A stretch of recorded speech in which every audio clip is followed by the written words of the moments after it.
Vom discuta despre mai multe subiecte importante de pe fronturile din Ucraina, între care faptul că SUA vor să afle disponibilitatea Ucrainei de a face concesii în favoarea Rusiei, despre faptul că Rusia a lovit regiunea Zaporojie cu bombe aeriene, continuând teroarea din weekend asupra orașelor și așezărilor ucrainene. Trump spune despre Ucraina ar putea să nu supraviețuiască fără ajutorul militar al Statelor Unite ale Americii, ar putea să nu supraviețuiască în niciun fel.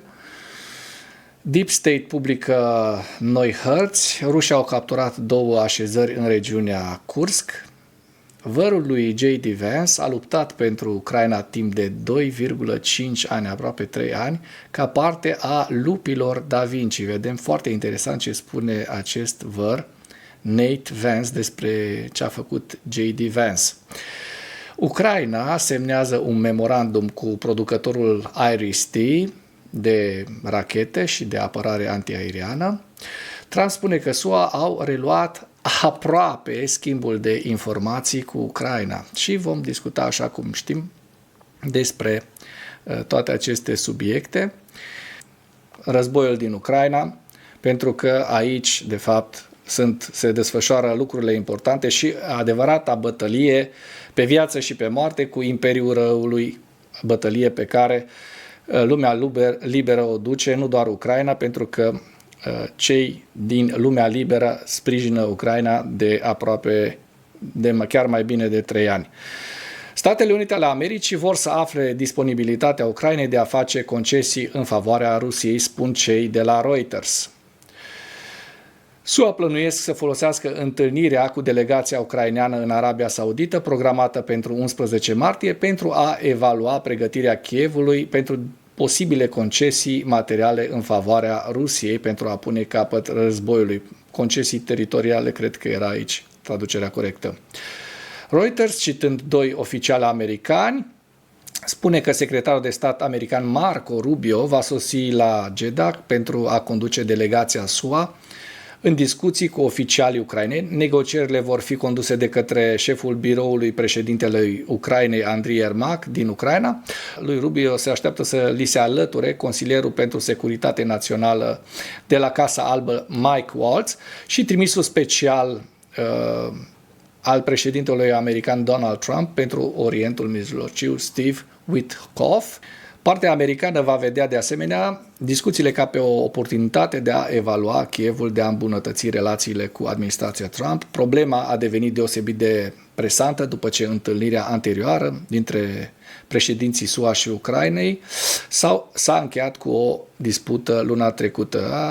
Nu poți spune vreau pace și refuz să fac compromisuri, a spus un oficial american comentând despre discuțiile viitoare. Bun. Următoarea știre bombă, ca să zic așa.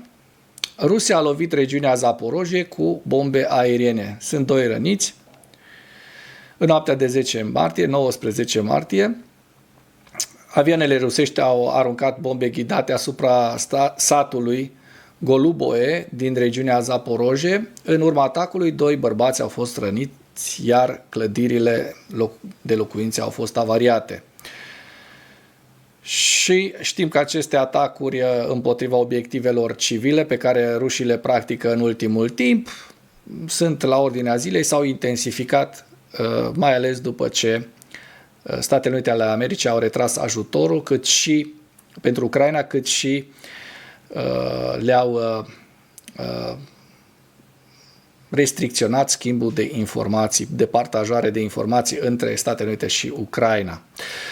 Trump spune despre Ucraina, ar putea să nu supraviețuiască fără ajutorul SUA, ar putea să nu supraviețuiască în niciun fel, deloc. Mizerabil, ca de obicei, președintele american Donald Trump, ca răspuns la o remarcă conform căreia Ucraina ar putea să nu supraviețuiască fără ajutorul american, a spus că Ucraina s-ar putea să nu supraviețuiască deloc. Jurnalistul l-a întrebat pe Trump dacă este de acord ca SUA să întrerupă ajutorul și că Ucraina nu poate supraviețui dacă acest ajutor este întrerupt. Discursul lui Trump spune, ei bine, oricum s-ar putea să nu supraviețuiască, dar știi că avem câteva puncte slabe cu Rusia, știi că este nevoie de două. Războiul acesta n-ar fi trebuit să se întâmple, aceleași prostii și s-a întâmplat, pe care le spune Trump deja de foarte mult timp, încă din campania electorală. Acum suntem blocați în această mizerie. Întrebat dacă se așteaptă ca președintele Zelensky să revină ca acordul cu pământurile rare să fie semnat, Trump a spus, da, cred că se va întâmpla. Gazda a întrebat dacă Ucraina este cu adevărat bogată în minerale de pământuri rare, la care președintele SUA a răspuns, da, am verificat asta. Bun, el susține de asemenea că a fost foarte dur cu Rusia, mai dur decât oricine altcineva. Cum ai fost, mă, dur? Ești un mincinos, n-ai fost dur deloc, doar ai amenințat că bagi sancțiuni mari împotriva Rusiei, dar n-ai băgat nimic deocamdată. Doar pe ucraineni i-ai constrâns și i-ai restricționat. Deep State spune că rușii au capturat 2 așezări în regiunea Kursk și vedem aici despre ce este vorba. Potrivit proiectului Deep State, rușii au recâștigat controlul asupra așezărilor Martinovka și Malaya Loknaya din regiunea Kursk. Rușii au ocupat aceste localități și zona înconjurătoare. Din păcate, astăzi sunt mai multe rafale în regiunea Kursk, unde inamicul continuă să avanseze. Pur și simplu nu vreau să comentez nimic. Cel mai important lucru acum este viața celor care îndeplinesc sarcini până la capăt. Și se spune că nu există încă nicio confirmare a acestei informații din partea reprezentanților comandamentului militar și că în dimineața zilei de 8 martie, așa cum știm, aproximativ 100 de militari armatei ruse au trecut prin conducta de gaz către pozițiile forțelor armate din Suja. Și această știre mi se pare foarte importantă, pentru că am văzut-o ieri. Aproximativ 100 de ruși au trecut prin conducta de gaz până la pozițiile forțelor ucrainene din Suja și vedem aici este vorba despre această operațiune specială a rușilor, soldată așa cum vom vedea, cu probleme mari pentru ruși. Așa, în dimineața zilei de 8 martie, aproximativ 100 de militari armate ruse au trecut prin conducta de gaz către pozițiile forțelor ucrainene de apărare din Suja. Și vedem ce spun aici jurnalistul și bloggerul Yuri Butusov și o sursă de informații din cadrul Ukrainska Pravda în divizia care lucrează în regiunea Kursk. Aceștia spun, inamicul a folosit gazoductul, a ieșit în zona N, ascunsă din motive de securitate, da? Așa aproximativ până la 100 de persoane. Acest lucru nu a fost neașteptat deoarece se știa de această acțiune. Dar accentul, atenția comandamentului a fost mutat către Kurilova cu câteva zile în urmă despre ruptura dintre Suja și această zonă, așa cum vă spuneam, cu câteva zile în urmă. Rușii se pregăteau de câteva zile pentru această operațiune, curățând zona din care urmau să plece cu niște blindate. Ukrainska Pravda nu știe încă ce s-a întâmplat cu armata rusă care a trecut prin gazoduct și nici dacă au reușit să ajungă chiar în Suja. Întrebată de ce forțele de apărare nu au aruncat în aer conducta, sursa a remarcat că este imposibil să facă acest lucru având în vedere logistica limitată pe care ucrainenii o aveau. Cel mai probabil vorbim despre conductele subterane ale gazoductului prin care Rusia a furnizat gaze Europei prin teritoriul ucrainean până la 1 ianuarie 2025. Diametrul țevii este de 1,4 metri. Bun. Așa ne tot putem duce și să vedem ce s-a întâmplat în urmă în zona Kursk, dar nu o să facem acest lucru. Mergem mai departe. Vărul lui J.D. Vance a luptat pentru Ucraina timp de 2 ani jumate ca parte a lupilor Da Vinci, o faimoasă unitate militară care luptă în Ucraina și îl vedem aici în imagine pe vărul vicepreședintelui american J.D. Vance, pe Nate Vance, care s-a oferit voluntar să se alăture forțelor armate ale Ucrainei după invazia pe scară largă a Rusiei în 2022 și a luptat timp de 2,5 ani ca parte a batalionului Lupi Da Vinci. Deci nu unitate, ci batalion chiar, Lupi Da Vinci. Publicația indică faptul că Nate, în vârstă de 47 de ani, originar din Texas, a fost în Ucraina timp de 3 ani, dintre care 2 și jumătate a petrecut pe front. Bărbatul a luat parte la luptele din Kupiansk, Bahmut, Avdiivka și Pokrovsk. Cu toate acestea a părăsit armata ucraineană la începutul lunii ianuarie 2025, cu puțin timp înainte de învestirea vărului său în funcția de vicepreședinte. Când Nate l-a auzit pe vărul său certându-se cu președintele ucrainean Volodymyr Zelensky în biroul oval al Casei Albe pe 28 februarie, a devenit foarte furios. Acesta spune... Nate Vance spune, JD este un tip bun, deștept. Când a criticat ajutorul Ucrainei, ajutorul pentru Ucraina, am crezut că a fost pentru că trebuie să mulțumească un anumit electorat, că a fost un joc politic. Dar ceea ce ei, adică JD Vance și Donald Trump, au făcut cu Zelensky a fost o ambuscadă absolut cu rea credință. Vărul vicepreședintelui SUA îi critică poziția spunând că este dezamăgit de acestea. Am fost foarte dezamăgit când JD și-a justificat neîncrederea față de Zelensky cu rapoarte pe care le văzuse. M-am gândit că mă voi sufoca. Aș fi putut să-i spun adevărul fără pretenții, fără interes personal.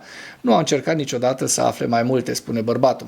Nate a spus că a încercat să-și contacteze vărul de mai multe ori, a lăsat chiar un mesaj în biroul lui Vance, dar nu a primit niciun răspuns. Așa se întâmplă când cei veri mai mari ajung la Casa Albă. În urmă cu 20 de ani, Nate Vance a servit în Marine Corps, dar după aceea, până în 2022, a trăit o viață civilă și a construit o carieră într-o companie petrolieră, iar rețelele de socializare a bărbatului pe rețeaua acestuia îi arată că este o persoană cu convingeri republicane. Deci, mulți republicani își dau seama de ceea ce face gașca lui Trump, Vance, Elon Musk, ce fac, o prăvălesc America și vor să instaureze, așa cum vă spuneam, un neofeudalism, un tehnofeudalism. Ucraina semnează un memorandum cu producătorul Iris-T și vedem o știre foarte, foarte importantă și interesantă.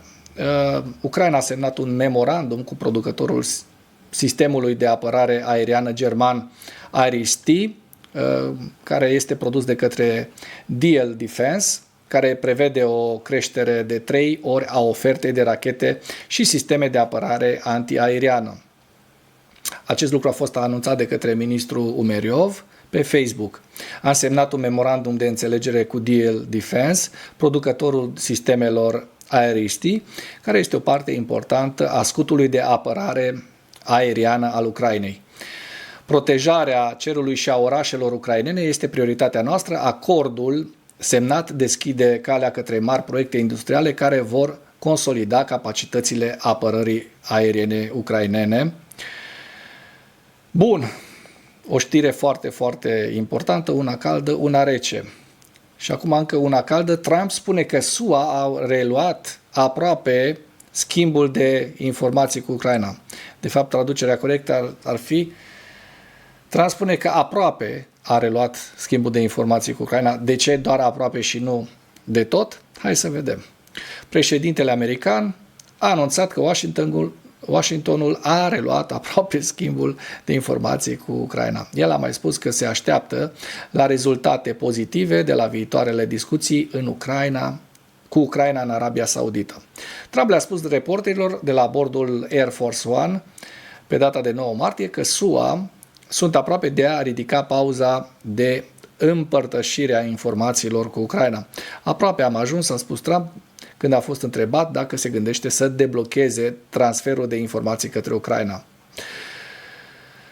Bun, și acum vom discuta despre pierderile rusești din Ucraina, pierderile rusești care sunt pentru ziua 1111, în data de 10 martie, aproape 1200 de soldați au sfârșit în Ucraina, pe frontul din Ucraina, mai precis 1190. 18 tancuri, 40 de vehicule blindate de luptă și 66 de piese de artilerie. Deci aceste pierderi din ultimele 24 de ore ne arată, ne indică clar că rușii se dau peste cap în regiunea Kursk pentru a reuși să elibereze regiunea Kursk în vederea unor negocieri de pace favorabile. Și aici vedem întreaga listă cu pierderile rusești de la începutul invaziei, cât și până în acest moment, în ultimele 24 de ore. Și vom trece rapid la hărțile Deep State și vedem aici foarte bine ce s-a întâmplat în ultima săptămână. Da? Ucrainenii au pierdut niște teritorii pe care le dețineau în Kursk, dar din fericire încă rezistă și nu au fost încercuiți, așa cum bine se observă din această imagine. Rușii,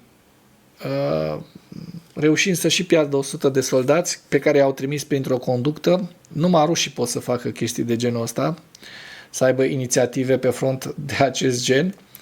Da, ucrainenii au reușit un mic contraatac în această zonă, care este la nord de Kupiansk. Se vede foarte bine între 1 și 9 martie că ucrainenii au reușit să ocupe niște poziții la nord, centru și chiar sud de Kupiansk. Bun, mergem mai departe în zona într-o zonă fierbinte la Ceasov Iar. Să vedem dacă au existat avansuri ucrainene sau rusești. Așa poate vedem mai bine. Front destul de înghețat la Ceasov Iar. La Toretsk, așa cum știm, nu s-a întâmplat mare lucru în ultima săptămână. Nici rușii, nici ucrainenii n-au avut avansuri semnificative. Se poate vedea aici foarte bine în imagine că frontul este static. Și vom vorbi și despre zona Pokrovskului, care e foarte importantă, în care la nord în partea de nord, chiar la nord de Pokrovsk, vedem că ucrainenii au reușit să îi împingă pe ruși din anumite poziții și să stabilizeze foarte bine frontul. Cu toate că rușii aruncă foarte mulți soldați în luptă, la Velika Novosilka vedem și aici un mic contraatac în această zonă. La Burlatske se poate vedea foarte bine. Ucrainenii au avut un contraatac în partea de sud a Burlatske în 1 martie, dar rușii au capturat au recâștigat o parte din zonă. În sud, din câte știm și cred că știm bine, nu s-a întâmplat mare lucru decât niște mișcări de trupe, așa cum se vede, mișcări de regimente rusești. Și trecem la evaluarea campaniei ofensive rusești din 9 martie în viziunea analiștilor de la Institutul pentru Studiul Războiului. Aceștia spun că forțele ruse prăbușesc partea de nord a salientului ucrainean, de fapt a proeminenței ucrainene din regiunea Kursk, după câteva zile de activitate intensă a Rusiei în zonă. De aici, așa cum vă spuneam, și pierderile imense ale Rusiei din ultimele 24 de ore, mai ales pierderi de echipamente militare. Imaginile geolocalizate publicate pe 8 martie indică faptul că forțele ruse au capturat nord-vest de Suja, adică Novaya Sorocina, și Malaya Loknaya, chiar la sud de Novaya Sorocina. Și, așa cum știm, ucrainenii deocamdată reușesc să facă față, nu s-au retras cu totul de acolo și nici n-au căzut prizonieri. Aici vedem harta acestei operațiuni din ultima săptămână în care rușii au reușit să spargă apărarea ucraineană din zona Kursk. Este de remarcat corelația temporală dintre suspendarea partajării informațiilor americane cu Ucraina și începutul prăbușirii acestei proeminențe, acestei zone din curs pe care ucrainenii o dețineau. Rusia a încercat să împingă forțele ucrainene din regiunea Kursk prin progrese lente și măcinate de când incursiunea a început în august 2024. Mai târziu, Rusia a desfășurat aproximativ 12.000 de militari nord-coreeni în octombrie 2024 pentru a ajuta la respingerea incursiunii, dar forțele ruse au continuat să obțină doar câștiguri marginale. Dar pentru că administrația Trump a suspendat partajarea informațiilor americane cu Ucraina pe data de 5 martie, deși continuă să existe rapoarte contradictorii despre detaliile suspendării, forțele ruse au intensificat, așa cum știm, operațiunile ofensive pentru a expulza forțele ucrainene din regiunea Kursk pe 6 și pe 7 martie. O sursă de informații militare ucrainene din guvernul ucrainean a declarat într-un articol pe 8 martie către Time că suspendarea schimbului de informații cu SUA a avut cel mai mare impact asupra operațiunilor ucrainene din regiunea Kursk față de realizarea de noi progrese în estul Ucrainei, în ciuda concentrării unui grup de forțe suficient pentru a face acest lucru până la sfârșitul anului 2024. Deci iată că ajutorul american, din păcate, este foarte important pentru Ucraina. Spun din păcate pentru că a fost retras. Rapoartele despre amploarea suspendării ajutorului militar al SUA către Ucraina continuă să indice că suspendarea va afecta probabil capacitatea Ucrainei de a se apăra împotriva Rusiei. Și Forbes a declarat pe 7 martie că administrația Trump a oprit, așa cum știm, sprijinul SUA pentru bruiajele radar F-16 ale Ucrainei. Nasol, nu? Și mai multe informații. Aici avem informația că aliații europene ai Ucrainei continuă să ofere Ucrainei ajutor material și financiar. Rusia continuă să prezinte relațiile aprofundate cu adversarii americani în ciuda discuțiilor bilaterale în curs între Statele Unite și Rusia. Rusia, Republica Chineză și Iran, Populară Chineză și Iran, au anunțat pe 9 martie deschiderea exercițiului naval trilateral anual, Centura de Securitate Maritimă 2025. Poate Statele Unite ale Americii reușesc să-și piardă partenerii europeni din NATO, să desfințeze NATO și să se găsească la un moment dat într-un conflict cu Rusia, Republica Populară Chineză și Iran deodată. Să vedem ce mai rămâne din mărețele State Unite ale Americii, fără Europa. Și aici avem hărțile Institutului pentru Studiul Războiului pentru data de 9 martie.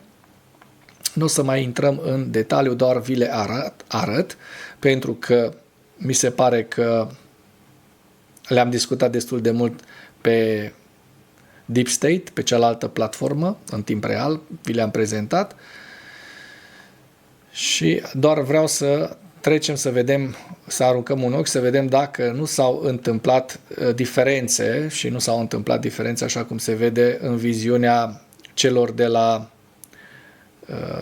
Deep State față de Institutul pentru Studiul Războiului. Dacă ați apreciat acest material și îl considerați unul important pentru a fi văzut de cât mai multă lume, nu ezitați să îl distribuiți, nu uitați să dați like, share și, bineînțeles, dacă nu sunteți abonați, să vă abonați la Animatura. Eu apreciez foarte mult acest lucru dacă îl faceți, pentru că înseamnă că munca mea nu este în zadar.